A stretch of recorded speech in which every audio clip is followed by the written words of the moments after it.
Syro Malabar സഭയിൽ കുർബാനയുമായി ബന്ധപ്പെട്ട് major arch bishop പുറത്തിറക്കിയ സർക്കുലറിനെതിരെ ചൊല്ലി പ്രതിഷേധം ശക്തമാവുകയാണ്.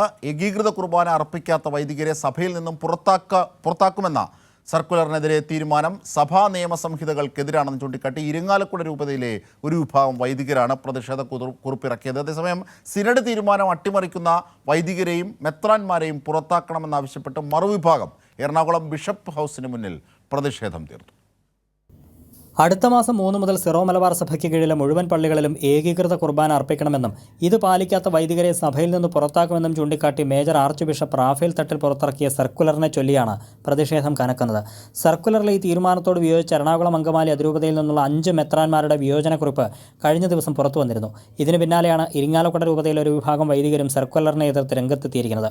ഏകീകൃത കുർബാന അർപ്പിക്കാത്തവരെ സഭയിൽ നിന്ന് പുറത്താക്കാനുള്ള തീരുമാനം സഭാ നിയമസംഹിതകൾക്കെതിരാണെന്ന് 89 വൈദികർ ചേർന്ന് പുറത്തിറക്കിയ പ്രതിഷേധക്കുറിപ്പിൽ പറയുന്നു. വൈദികരോടും വിശ്വാസികളോടും സംവദിക്കാനും അവരുടെ ചോദ്യങ്ങൾക്ക് ഉത്തരം നൽകാനും കഴിവില്ലാത്ത ചില മെത്രാന്മാരുടെ സാന്നിധ്യം സഭയെ തളർത്തിയെന്നും പ്രതിഷേധക്കുറിപ്പിൽ വിമർശിക്കുന്നു. അതേസമയം സിനഡ് തീരുമാനം അട്ടിമറിക്കുന്ന വൈദികരെയും മെത്രാന്മാരെയും പുറത്താക്കണമെന്നാവശ്യപ്പെട്ട് മറുവിഭാഗം എറണാകുളം ബിഷപ്പ് ഹൗസിന് മുന്നിൽ പ്രതിഷേധിച്ചു. പരിശുദ്ധ പിതാവിൻ്റെ വാക്കുകളെ വളച്ചൊടിച്ചുകൊണ്ട് ആ കാര്യങ്ങളെ വളച്ചൊടിച്ചുകൊണ്ട് അത് കാറ്റിൽ പറത്തിക്കൊണ്ട് ഈ സഭയുടെ തലവനായിട്ടുള്ള മേജർ ആർച്ച് ബിഷപ്പും ചെറിയ പിണിയാളുകളും കൂടി ഏകീകൃത വിശുദ്ധ കുർബാന അട്ടിമറിക്കാൻ പോകുന്നു എന്നുള്ളതാണ് ഞങ്ങൾ മനസ്സിലാക്കുന്നത്.